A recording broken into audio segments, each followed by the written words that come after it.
What's going on, everyone? Welcome to one of my most anticipated reviews of the year, and that review is for Moonfall, which of course is directed by the great disaster director Roland Emmerich. Now, as always, if you like what you see on this channel, hit that subscribe button to join Movie Emporium, hit that notification bell at the top to find what's coming next. If you like this video, awesome, hit that like button, as well as comment below on any bitch watch, including this one. So just to let you know right now, this is a non-spoiler review for anybody that cares about the non-spoiler sense of this movie. I am going to do a actual ending explains, not a spoiler discussion, but an ending explains to this movie because I have to talk about the third act. Well, that will come in a later video. So for right now, this is non-spoiler territory. I can't wait to talk about this movie.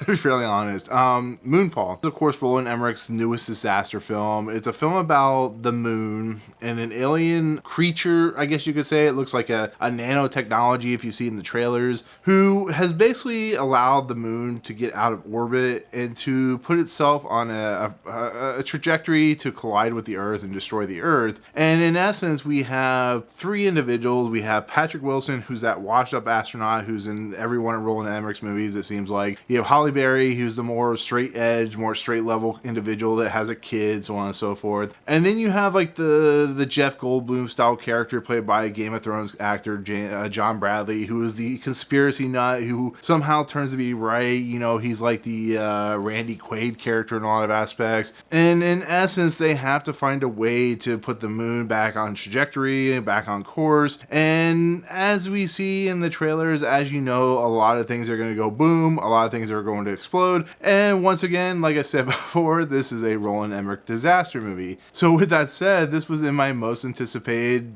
top 10 of 2022 films of the year. It was something I was really looking forward to. If you know anything about me, you know my affinity for disaster films. I love 2012. I love Day After Tomorrow. I somewhat love San Andreas, but outside of Independence Resurgence, I think Roland Emmerich is just fantastic at doing these over-the-top and silly, bonkers-ass films that just really serve no purpose outside of just making things destroy itself. And that's what this movie is in a nutshell. It's a movie about, what happens when the Earth gets out of orbit and it's going to cause destruction. And you see destruction. There's also, Michael Peña's in this movie and Charlie Plummer's in this movie. And somehow Donald Sutherland pops up for like 3 minutes of this movie to give us the exposition that we need in this movie to figure out even what's going on. And all I can say is this is a movie I've been waiting for. I think it got pushed back because of the pandemic. It's a movie that I knew going in it was going to be probably terrible. It was not going to make any sense. But that's not why I go to these movies, to be fairly honest. I don't go to have any logic. I don't go for the sense of an acting, entourage of greatness. I just knew that when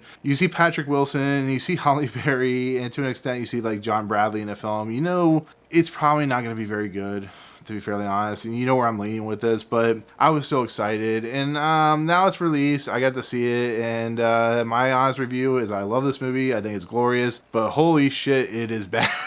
It is real bad. It's so bad that I almost wanted to put it on the same level as Independence Day Resurgence, but I couldn't do that because there's a level of absurdity in this film that is in every Roland Emmerich film that really just kind of allows you to have the endorphins in your brain, and those endorphins just kind of move around in circles, and that's what your endorphins in your brain cells are doing. They're slowly dissipating and disappearing, but they're constantly collapsing with one, or bunching up against one another, and you just sit back and go, you just enjoy what you're watching. I mean, it was in IMAX. It's so stupid. It's going to make a lot of people's worst of the year, but I had fun with it. I felt it was, a return to form for what Roland Emmerich did with Independence Day Resurgence, which was such a bad film. Everything we had been leading up to, the excitement for that film, the fact it was a sequel to one of the greatest disaster movies of all time, one of the greatest alien invasion movies of all time, and then we got that in schlock. It was just not good. So to see Emmerich come back and just kind of do something silly and over the top and goofy, that's all I needed. And then the visual effects are somewhat hit or miss. There's some really cool shots in this movie that you've seen in the trailer with the moon coming over the mountains and stuff like that and things exploding. There's some really bad visual effects that involve, like, every time like a character's walking, there seems to be this need for Roland Emmerich and his crew to have like a green screen behind them, and it just doesn't really work very well. It feels very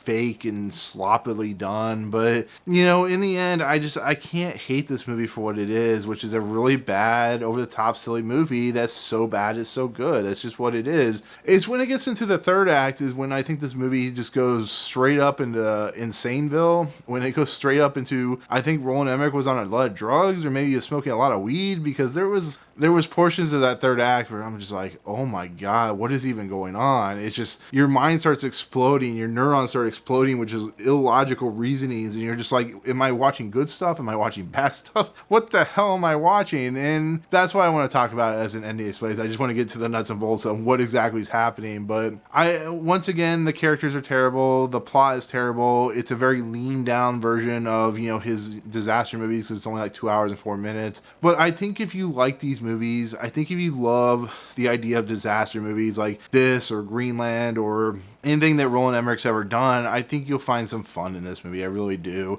It's definitely not a movie that's his highest of quality, but it's definitely not the worst thing you've ever seen. So with that said, I'll leave it there as my non-spoiler review. Like I said, it's just a film that I found entertaining and glorious. And people were like, what did you think of the movie? And I'm like, it's under embargo, I can't tell you, but I can just tell you that it's a movie. It's a movie coming out February 4th. So with that said, that's my take on the non-spoiler version of Moonfall. Thank you so much for watching. Comments below, are you even looking forward to this movie? If you are, tell me what you're most excited about it. Like I said, it's a disaster movie, so you should know what you're getting yourself into. So anyways, comment below, let me know. And if you like what you see on the channel, hit the subscribe button to join Movie Emporium. Hit that notification bell at the top to find what's coming next. If you like this video, awesome. Hit that like button. And remember, there is a third act, and he explains, coming for this movie. Peace out, guys.